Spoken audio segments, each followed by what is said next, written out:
Depuis plusieurs jours, Sorte Hossegor s'est métamorphosé en véritable musée à ciel ouvert, exposant des œuvres monumentales de Lydie Arix, une artiste de renommée internationale installée dans les Landes depuis plus de 35 ans. Il y a longtemps qu'on voulait faire cette exposition et je considère que quand on a une artiste comme Lydie Arix dans le département, qui est une artiste connue internationalement, qui a fait des expositions partout en Europe, même aux États-Unis avec Francis Bacon, comme je le disais tout à l'heure, on ne peut pas passer à côté. Et donc pour nous, c'était un honneur qu'elle choisisse d'exposer en extérieur à Hossegor parce que la ville s'y prête. C'est une cité-jardin, c'est une cité qui est prête à accueillir les œuvres et c'est ce que nous avons fait. Nous avons installé des œuvres un peu partout dans les parcs, à l'accès des plages. C'est déjà un succès puisque le public est attiré par ces œuvres, vient les voir et juge qu'il faut les photographier pour les conserver en souvenir au moins. Avec son conjoint et son fils à ses côtés, Lydie Arix a conçu cette exposition comme une mise en scène où chaque œuvre, qu'elle soit restaurée ou créée spécialement pour l'événement, trouve sa place dans la ville en fonction du message qu'elle véhicule.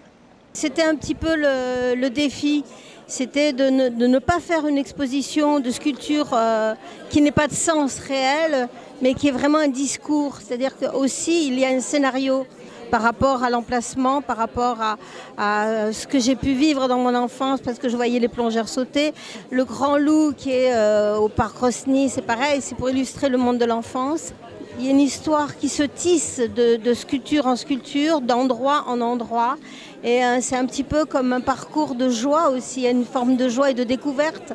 Chacun découvre en fonction de ce qu'il est lui aussi et de comment il reçoit les choses. Donc c'est toujours difficile de faire une exposition dans un lieu qui n'est pas un lieu dédié. Là, les gens sont confrontés à un regard qu'ils prennent comme ça avec toute leur émotion d'une manière très, très dépouillée. Et il y a beaucoup d'humilité à faire ça.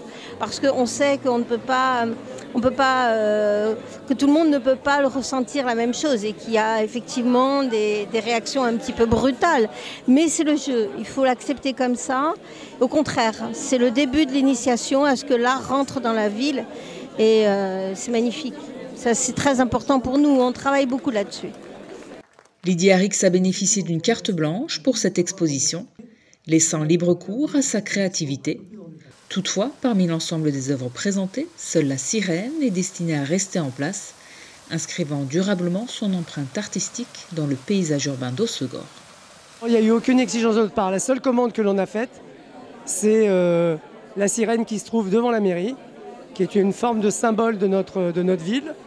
Il y a la sirène et l'écureuil, et donc voilà, elle a travaillé autour du symbole de la sirène, en face de la mairie de Sorte Hossegor, et c'est réellement une volonté de garder quelque chose de son passage ici. Les œuvres monumentales de Lydie Arix sont visibles à Hossegor jusqu'en octobre, offrant à chacun la liberté de les découvrir à son rythme, que l'on suive le parcours imaginé par l'artiste ou qu'on se laisse surprendre au détour d'une rue.